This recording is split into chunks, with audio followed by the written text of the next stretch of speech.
तन्वी लायब्ररीमध्ये काही पुस्तके शोधत होती, पण ती उभी होती त्या बुकशेल्फच्या पलीकडे काय सुरू होतं याची तिला काहीच कल्पना नव्हती. अचानक तिला पलीकडून काही आवाज आला, म्हणून तिने समोरचं एक पुस्तक बाजूला केलं आणि तिला त्या बाजूला आर्यन आणि श्रेया दिसले. तिने त्या दोघांना पाहून त्यांच्याकडे दुर्लक्ष केलं आणि परत तिची पुस्तके शोधण्यात मग्न झाली. पण तिला अचानक आर्यनचा आवाज आला आणि नकळत तन्वीचं लक्ष त्यांच्याकडे परत गेलं.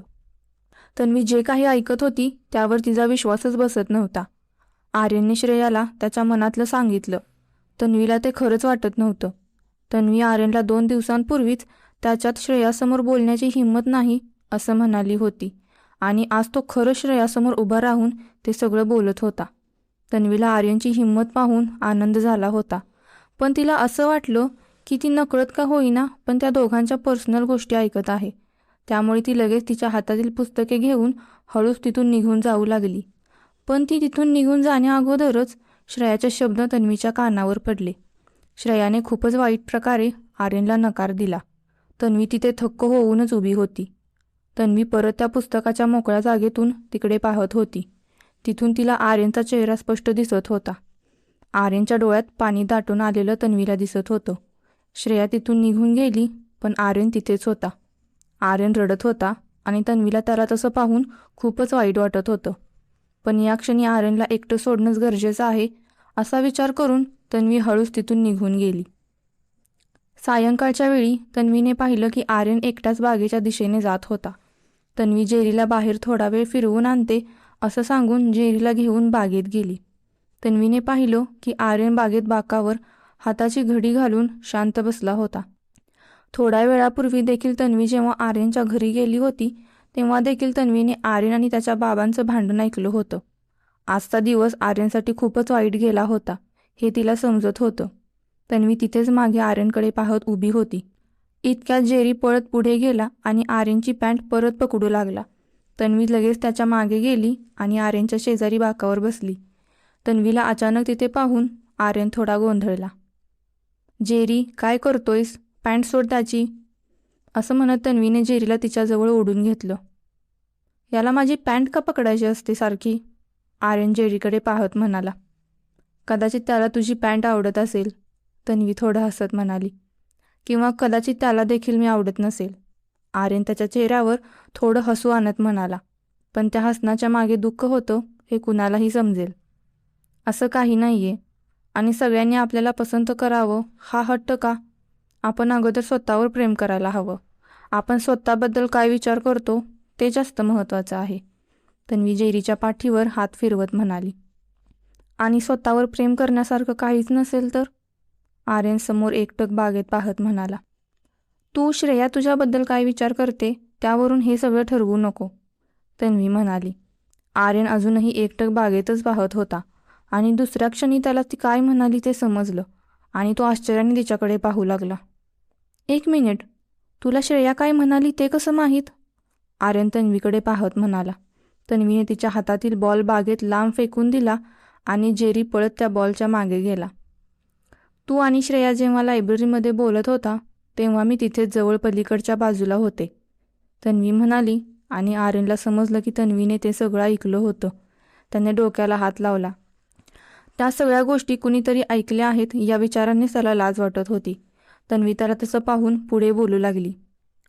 हे बघ आर्यन, मी मुद्दाम काहीच ऐकलं नाही. मी तिथे तुमच्या अगोदर आले होते आणि तुझं बोलणं ऐकल्यानंतर मी तिथून जातच होते आणि तितक्या श्रेया बोलू लागली आणि तिचं बोलणं ऐकून मी थक्कच झाले. मला देखील ती जे बोलली ते खूपच चुकीचं वाटलं, तन्वी असं म्हणताच आर्यने तिच्याकडे पाहिलं. मग तू इथे मला चिडवायला आली आहेस का? आणि उद्या कॉलेजमध्ये देखील सांगशील हे सगळ्यांना? आर्यन थोडा रागात म्हणाला आणि तन्वीला ते ऐकून खूप राग आला. तुला इथे मी चिडवायला आली आहे असं वाटतंय? आणि उद्याच कशाला? जर सगळ्यांना सांगायचंच असतं तर मी आजच सांगून आले असते. तू समजतोस ना तशी नाही आहे मी, तन्वी रागात म्हणाली आणि आर्यनला वाटलं की तो जरा चुकीचं बोलला. ठीक आहे नाही म्हणत, आर्यन म्हणाला. इतक्यात जेरी त्याच्या तोंडात बॉल घेऊन तन्वीजवळ आला. तन्वीने परत बॉल लांब फेकला आणि जेरी परत त्याच्या मागे धावत गेला. मला असं वाटू लागलं होतं की 2 दिवसांपूर्वी आपल्यात जे बोलणं झालं त्यामुळे तू श्रेयाला विचारलंस. मी ते सगळं बोलले नसते तर तू तिला विचारलंच नसतंस आणि हे सगळं झालंच नसतं, तन्वी म्हणाली आणि आर्यन शांतपणे ऐकत होता. असं काही नाहीये आणि मी विचारलं ते बरंच झालं. मला समजलं तरी की तिला मी जे करतोय ते अजिबात आवडत नव्हतं आणि तिला या सगळ्याचा त्रास होत होता. मला कधीच तिला त्रास द्यायचा नव्हता. फक्त ती जे बोलली आणि ज्या प्रकारे बोलली त्याचं खूप वाईट वाटतंय. आर्यन त्याची मान खाली घालत म्हणाला. सोड ते सगळं आर्यन, त्याचा जास्त विचार करू नको. आता तिने स्पष्ट नकार दिला आहे तर तिच्यापासून लांब राहणंच चांगलं आहे आणि होईल तितक्या लवकर यातून बाहेर पड, तन्वी म्हणाली आणि आर्यनने मान खाली घालून फक्त होकारात मान हलवली. तितक्यात जेरी परत बॉल घेऊन आला आणि यावेळी तन्वीजवळ बाकावर बसला आणि तन्वीला आठवलं की तिला आर्यनसोबत अजून काहीतरी बोलायचं आहे. ते तुला अजून काहीतरी सांगायचं होतं, तन्वी म्हणाली आणि आर्यन तन्वीकडे पाहू लागला. काय? आर्यन म्हणाला. ते मी थोड्या वेळापूर्वी तुमच्या घरी आले होते तेव्हा मी चुकून तुझं आणि तुझ्या बाबांचं बोलणं ऐकलं, तन्वी म्हणाली आणि ते ऐकून आर्यनने परत त्याच्या डोक्याला हात लावला. म्हणजे तू आज जेव्हा जेव्हा माझा अपमान झाला आहे तेव्हा तेव्हा तू तिथेच आहेस. मला तर तू माझा आता पाठलाग करत आहेस असंच वाटत आहे, आर्यन म्हणाला. असं काही नाहीये, पण मला देखील आश्चर्य वाटते. पण तुझे बाबा एवढं म्हणत आहेत तर त्या सरांची मदत का घेत नाहीयेस, तन्वीने विचारलं. नाही, ते वाकळे सर एक वाईट स्वप्नासारखे आहेत. मला खूप भीती वाटते त्यांची आणि त्यांचं काहीच समजत नाही. माझं 12वीचं पूर्ण वर्ष त्यांच्यामुळे खूप वाईट गेलं होतं. आता परत नको आहेत मला ते. आणि BScला कोण एक्स्ट्रा क्लास लावतं का? लहान आहे का मी आता? ते ऐकून तन्वीला थोडं हसू येत होतं, पण तिने ते कंट्रोल केलं. अरे पण तुला मदतीची गरज आहे असं त्यांना वाटत असेल, तन्वी म्हणाली. हो, पण त्या वाकळे सरांची मदत नको आहे मला, आर्यन म्हणाला आणि तन्वीला काहीतरी सुचलं. माझ्याकडे एक आयडिया आहे, पण तुला मान्य असेल तर, तन्वी म्हणाली. कोणती आयडिया? आर्यनने विचारलं. मी तुझ्या अभ्यासात मदत करू शकते. म्हणजे मी रुहीला शिकवते आणि तिला मी शिकवलेलं सगळं समजतं. मी तुला देखील शिकवू शकते, तन्वी म्हणाली आणि आर्यन डोळे मोठे करून तिच्याकडे पाहू लागला. काय? तू शिकवणार मला? म्हणजे मला तुझं सगळं ऐकावं लागणार? अजिबात नाही, आर्यन म्हणाला आणि तन्वीला ते ऐकून खूपच राग आला. ती तर फक्त आर्यनची मदत करण्याचा प्रयत्न करत होती आणि ती एकदम बाकावरून रागात उठून उभी राहिली. ठीक आहे, मग घे तुझ्या वाकळे सरांचीच मदत, असं तन्वी रागात म्हणाली आणि तिथून निघून जाऊ लागली. जेरी देखील तिच्या मागे जाऊ लागला. आर्यन तिथेच बसून होता आणि त्याच्या डोळ्यासमोर वाकळे सरांच्या 12वीच्या आठवणी जाग्या झाल्या आणि त्याला असं वाटू लागलं की त्यांच्यापेक्षा कोणतीही व्यक्ती चांगलं शिकवू शकते आणि बाबाही तो अभ्यासात कुणाची तरी मदत घेतल्याशिवाय शांत बसणार नाहीत, असा विचार आर्यन करू लागला.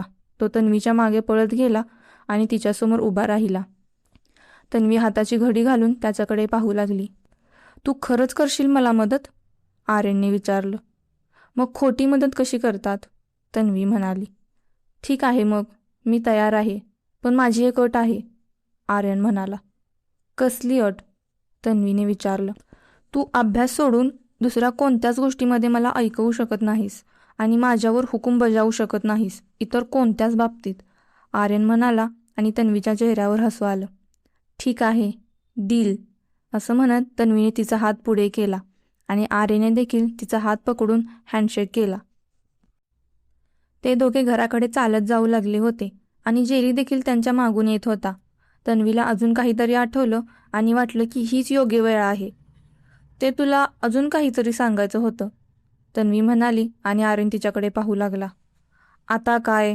आता तू असं म्हणालीस की मला भीतीच वाटू लागली आहे. आता तुला माझं कोणतं सिक्रेट समजलं आहे, आर्यन म्हणाला आणि तन्वी हसू लागली. नाही, तसं काही नाही. ते म्हणजे ते, तन्वीच्या तोंडून ते शब्दच बाहेर पडत नव्हते. काय झालं? तुला आठवे ना की काय तुला काय म्हणायचं आहे, आर्यन म्हणाला. सॉरी आणि थँक्यू, तन्वी एका श्वासात म्हणाली आणि बाजूला पाहू लागली. आर्यन आश्चर्याने तिच्याकडे पाहत होता. काय? कशासाठी? आर्यनने विचारलं. तन्वी परत आर्यनकडे पाहू लागली. ते अमरच्या पार्टीमध्ये मी तुझे कपडे खराब केले होते त्यासाठी सॉरी, आणि तू त्यानंतर माझी मदत केली होतीस त्यासाठी थँक्यू, तन्वी म्हणाली, पण आर्यनचा त्यावर विश्वासच बसत नव्हता. काय? म्हणजे मी इतक्या वेळा म्हणालो की सॉरी आणि थँक्यू म्हण, तेव्हा म्हणाली नाहीस, मग आता का म्हणत आहेस? आर्यनने विचारलं. हां, कारण आज तू मला चिडवण्याच्या मूडमध्ये नाहीस, म्हणून म्हणलं की हे आज बोलून टाकावं, तन्वी म्हणाली आणि आर्यन हसू लागला. श्रेयाने ते सगळं बोलल्यानंतर आर्यन पहिल्यांदा मनापासून हसत होता आणि ते हसू खरं होतं. हे बरं केलंस, आर्यन म्हणाला. मग आता तू तो माझा व्हिडिओ डिलीट कर, तन्वी म्हणाली. काय? अजिबात नाही. आणि मी कधी म्हणालो होतो की तू सॉरी आणि थँक्यू म्हणल्यानंतर मी तो व्हिडिओ डिलीट करेन असं? आर्यन गमतीने म्हणाला. आर्यन, तू मार खाशील, तन्वी म्हणाली. मारू शकतेस, पण मी तरीही नाही डिलीट करणार. माझ्या मोबाईलचा स्पेस पूर्ण भरला ना, तरीही नाही डिलीट करणार, आर्यन हसत म्हणाला. उगाच मी सॉरी आणि थँक्यू म्हणाले मग, तन्वी वैतागून म्हणाली आणि आर्यन हसत होता आणि ते चालत घरी येऊन पोचले. बरं बाय, मी बाबांसोबत बोलून घेईन आणि तुला सांगेन, आर्यन म्हणाला. ठीक आहे, बाय, तन्वी म्हणाली आणि ती जेरीसोबत घरी गेली.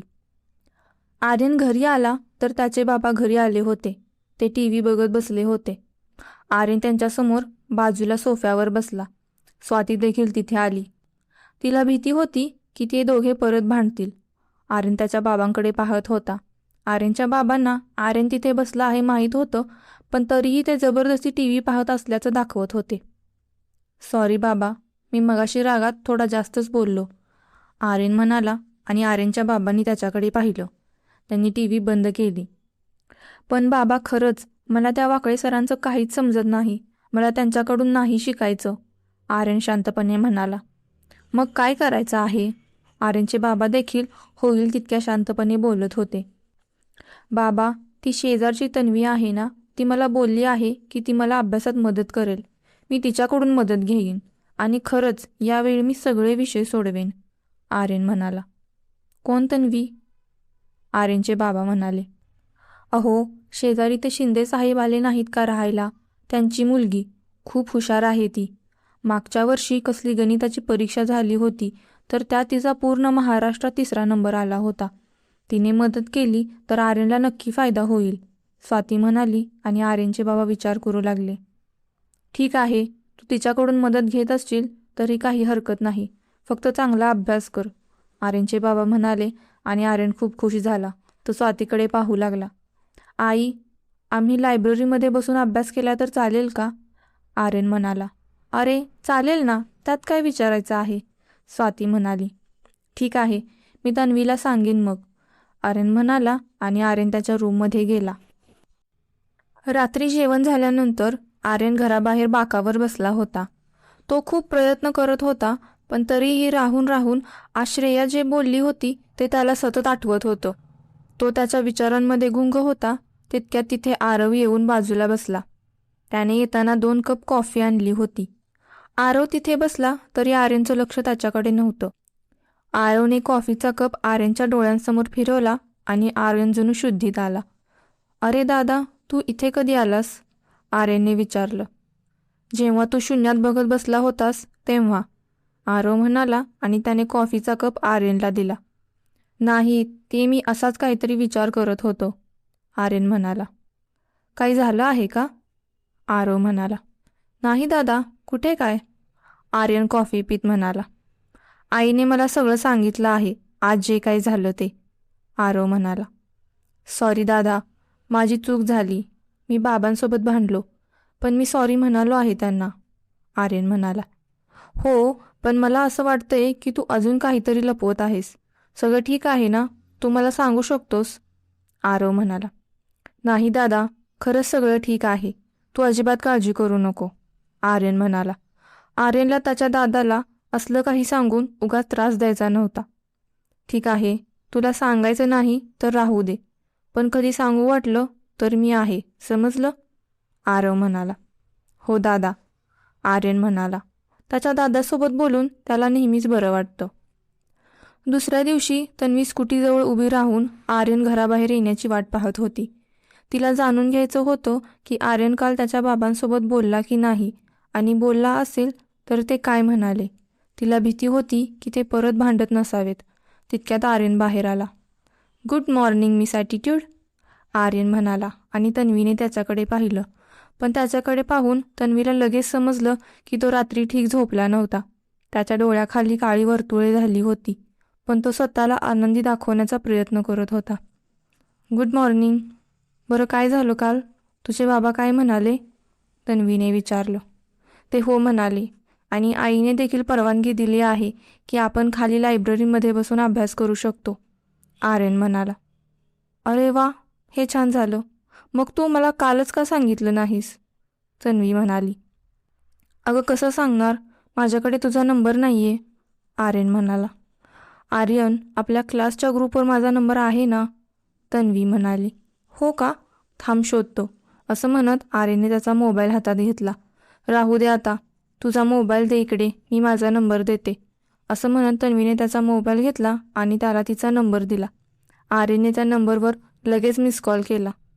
आता तुझ्याकडे देखील माझा नंबर आहे, आर्यन म्हणाला.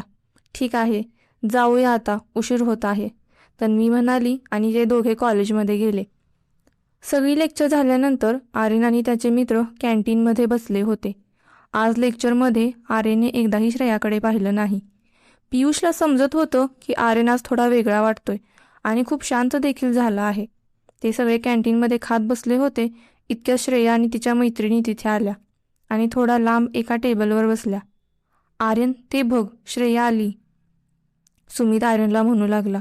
आर्यनने ऐकलं, पण त्याची मान वर केली नाही, आणि तेव्हा त्या तिघांनाही समजलं की नक्कीच काहीतरी प्रॉब्लेम आहे. कारण असं कधीच झालं नाही की श्रेया आर्यनच्या जवळपास आहे आणि आर्यनने तिच्याकडे पाहिलं नाही. ते तिघे एकमेकांकडे पाहत होते आणि आर्यन मात्र शांतपणे खाली मान घालून खात होता. काय झालं आर्यन, तू ठीक वाटत नाहीस, पियुष म्हणाला, आणि त्यावेळी आर्यनला वाटलं की त्याच्या मित्रांपासून तो ही गोष्ट अजून जास्त लपवू शकत नाही. आर्यनने त्या तिघांकडे पाहिलं. मी काल लायब्ररीमध्ये श्रेयाला माझ्या मनातलं सगळं सांगितलं होतं, आर्यन म्हणाला, आणि ते तिघे थक्क झाले. आर्यनने त्यांना सांगितल्याशिवाय श्रेयाला कधी हाय देखील म्हणलं नव्हतं, त्यामुळे त्यांना विश्वासच बसत नव्हता. असं अचानक? बरं, मग ती काय म्हणाली, ऋषभ म्हणाला, आणि आर्यनने श्रेया जे म्हणाली ते त्यांना थोडक्यात सांगितलं.